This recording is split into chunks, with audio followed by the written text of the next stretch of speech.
Si Pastor Apollo Kibuloy at marami pong nagtatanong kung saan ako ngayon. Marami ang nagtatanong kasi hindi daw nila nakikita ang aking mukha.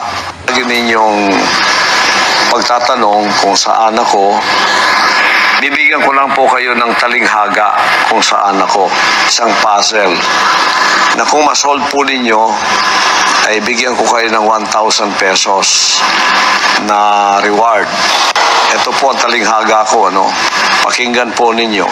Ako'y nakakubli, di kalayuan dito. Kuta ko'y puro bato, laksa-laksang pula at itim na langgam.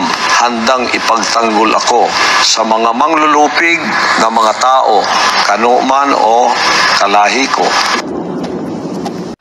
Maitayo ang prinsipyong diwa, karangalan, kalayaan ng isang marangal na Pilipino na naisilang sa paanan ng matayog sa lahat na bundok apo.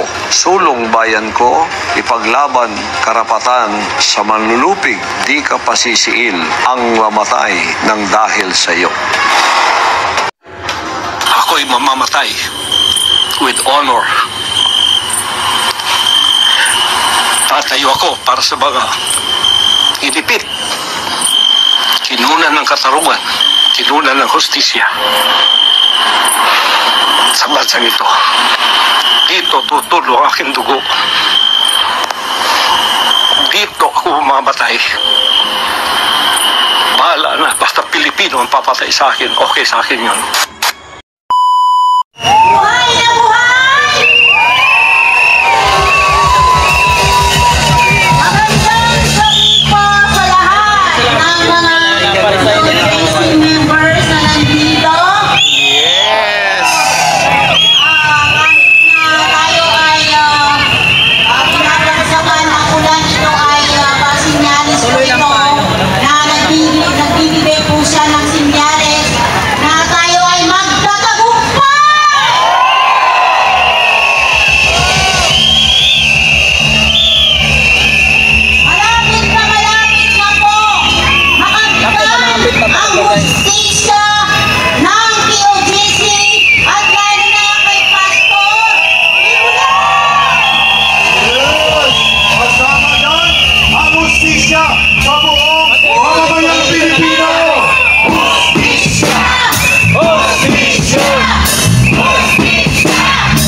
Sa mga jeep, kung sa mga private na mga private transportation na kasalukuyan na dumadaan dito sa Liwasang Bonifacio, gusto po namin tawagin kayo o kung sino man ang gustong lumapit na sumali dito sa pagtitipong ito para po magpalabas ng kanilang salubin at galit sa kasalukuyang Marcos administration.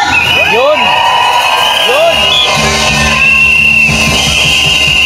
Huwag po kayo mag-alinlangan na sumali dahil ito lang yung pagkakataon na para may parating natin ang sobra-sobrang panggigipit, ang binibigay na problema sa ating bayan, lalo na sa kasalukuyan ngayon na binabaha ang buong Luzon.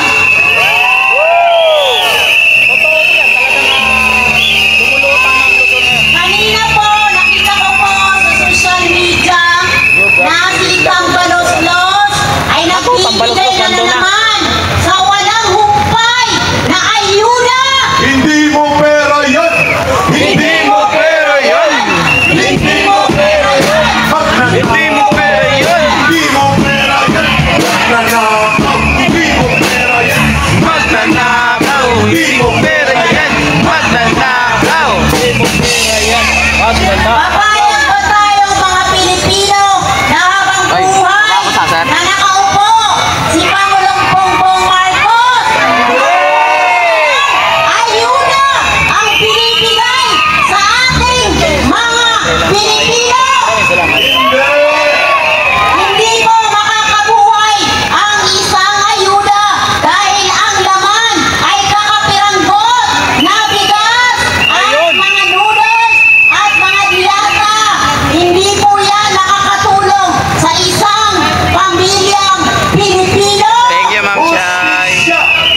public servant.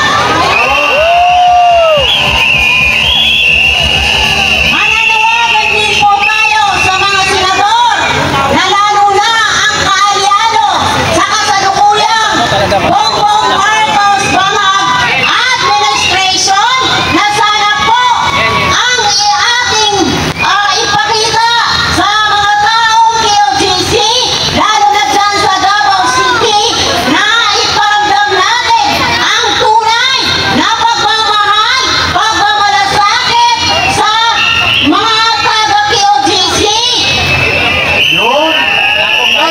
At sana po magkaroon sila ng hustisya.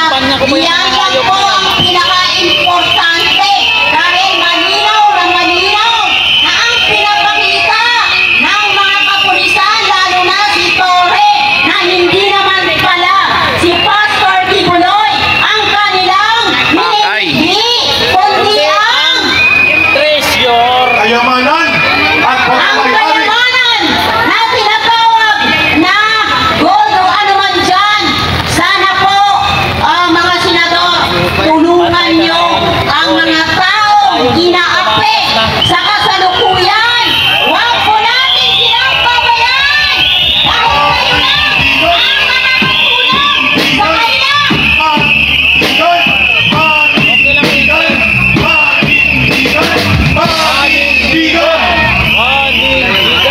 At manawagan din po tayo sa mga congresswoman, mga congressmen na kasalukuyan na walang humpay ang pagtawag ng hearing na wala namang katotohanan, kundi panirang puri sa mga Duterte, lalo na kay Inday Sara na Vice-Presidente ng Pilipinas. Mga politiko, tamba, lusus. Mga Lusus, mga politiko, tamba, lusus. Mga politiko, tamba, lusus. treasure talaga. Sana po Totoo yan, sir. meron pa po Treasure talaga kayong ang bako nila. nakitirang pagmamahal Ayan. sa mga taong ito na masyado ng marahas ang ginagawa sa kanila. Wala na po bang matatawag na human rights sa kasalukuyan dahil ang mga human rights ang nabili na ang kanilang kaluluwa.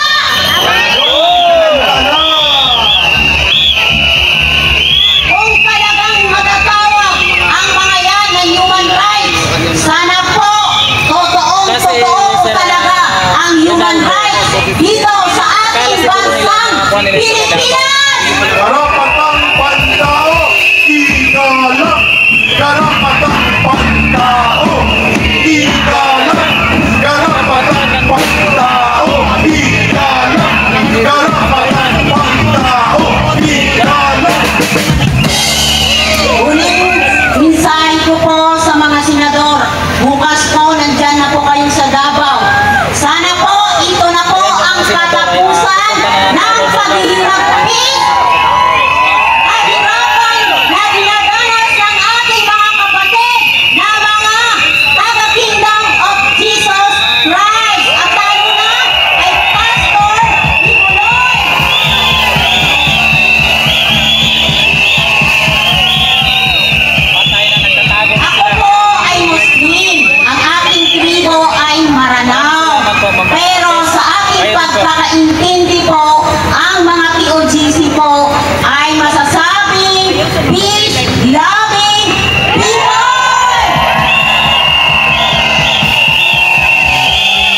Wala po akong nakikita na mga ginagawa nila, lalo na ang mga taga-KOJC dyan sa Davao, kundi mag-alay ng mensahe para sa bawat Pilipino.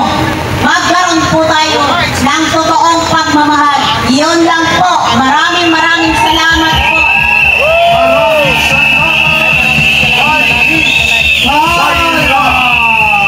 Muslim women for peace and solidarity. Brother Oliver, maaga